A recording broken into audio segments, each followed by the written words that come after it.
when you have these habits over a long period of time, it wears down your body's ability to adapt to these stressors, and that's when it just starts to disrupt your hormone function.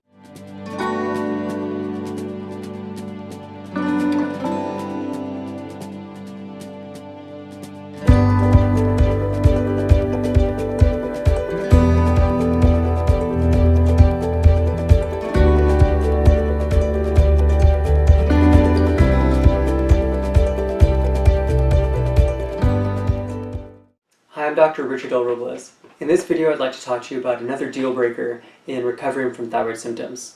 Now, I'm assuming that you're taking your medication as prescribed by your doctor, and that even though you take your medication, you still have fatigue, you're losing your hair, you may have depression, you have headaches that you wake up with in the morning that go away as the day goes on, you may have difficulty digesting food, depression, or you may gain weight with a low-calorie diet. If these problems are still persistent in your life, it means that there's something else that you need to pay attention to. And that's where these deal breakers come in. So if you're taking your medication, the number one thing that you need to be aware of is that blood sugar is a physiological disruptor of hormone transport and use in the body. This means that if you look at your fasting blood sugar level, this is your fasting glucose on the lab report that's ordered by your endocrinologist, your family care physician, your chiropractor, your naturopath, your fasting blood glucose level, it should be between 85 and 100. If it's outside of that range, then there's a problem. And this problem may not mean that you have a disease like diabetes or you're going to pass out from hypoglycemia, but it means that physiologically your body is not going to function at its optimal or at its optimum, and if it's not functioning at its optimum, then you're going to have a disruption of your body's ability to manage and use hormones in the body. So here's what you need to pay attention to. If you're below this 85 on a fasting blood sugar level, this only applies to fasting, and it doesn't apply to non-fasting results. If you're below 85, you're functionally hypoglycemic, which means that your body is going into stress responses because of poor eating habits. And these poor eating habits tend to be skipping breakfast or spacing your meals too far apart, so that your body starts to think, I'm not going to get any food, so I need to start activating my liver to produce new glucose, or I have to break down glucose that has been stored so that my body can use it. But this is an extremely physiologically stressful time for your body. So low blood sugar will put a large amount of stress on the parts of your brain that regulate thyroid output. This would be the hypothalamus and the pituitary. So in your brain, the hypothalamus sends a signal to the pituitary gland, which will send a signal to your thyroid. However, it also sends a signal, those same two glands in your brain, down to your adrenal glands to manage and moderate stress responses in the body. So if your body is consistently under stress from not getting the food in that you need, which you'll know that because your blood sugar will be below 85, if that's happening for you, then it's going to disrupt your thyroid's ability to produce the right amount of hormone. And this can cause hypothyroid symptoms all by itself. So how do you fix this? You need to make sure that you're eating frequently, about every 2 to 3 hours, every single day. Now, the things that you need to eat are primarily meat, vegetables, and fruit. If it wasn't growing in the ground or swimming or walking around, then you need to make sure that those are not really the staples of your diet. Okay? So you can eat every 2 to 3 hours, and you're not going to gain weight. You're not going to have a problem with the body picking up body fat if you're eating the right foods. If you're eating pasta, grains, cake, ice cream, sugar, candy, that's going to be a problem because it'll affect the other side of things, hyperglycemia.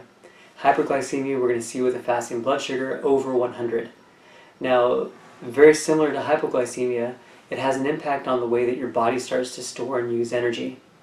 Now, even further is that it disrupts another hormone called insulin in the body.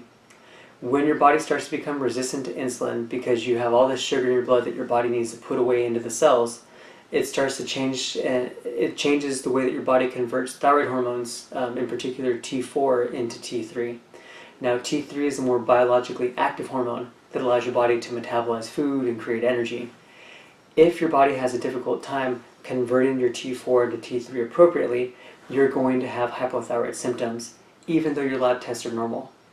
This physiological disruption of your body's ability to basically transform these hormones is going to change the way that your body produces and uses energy, and you're going to feel that.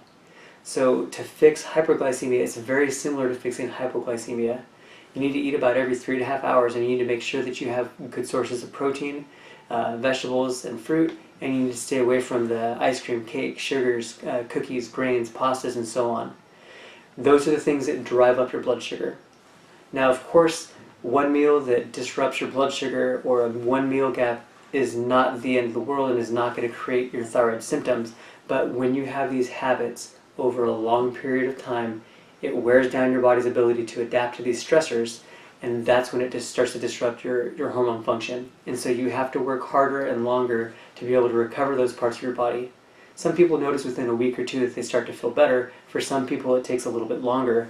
But if your lab tests still say that you're normal, but you still feel fatigue and some of the other symptoms that are related to your thyroid symptoms, you need to make sure that you're managing your blood sugar. That will disrupt everything. So almost every hormone in the body will be disrupted by abnormal blood sugar.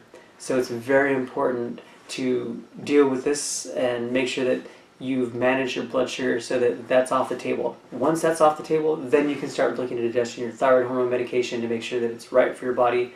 But these little tweaks that people want to do where they increase it by, a quarter of a grain or a half a grain, and then they start to see that now they need to reduce it later, a lot of that may be due to your blood sugar. So you need to make sure that you take care of this. If you have questions about what you think you should be eating or the types of foods that you should eat, I go over this in my book, The Path to Health, a manual for proper care of the human body. I go over foods that you should be eating, how much water you should be drinking, how to recognize signs of hyperglycemia and hypoglycemia, and what to do about them. So that's a good primer. It's a short book, and it really just goes straight to the point of what you need to do to really take care of some of those basic things for your body. So I hope this information helps you. I'll go over other deal breakers to recovering from your thyroid symptoms in other videos. Please take the time to watch it. Subscribe to my YouTube channel. That'll give you a ton of information as well. And once again, I'm Dr. Richard L. Robles, and I hope this information helps you get on your path to health. Thank you.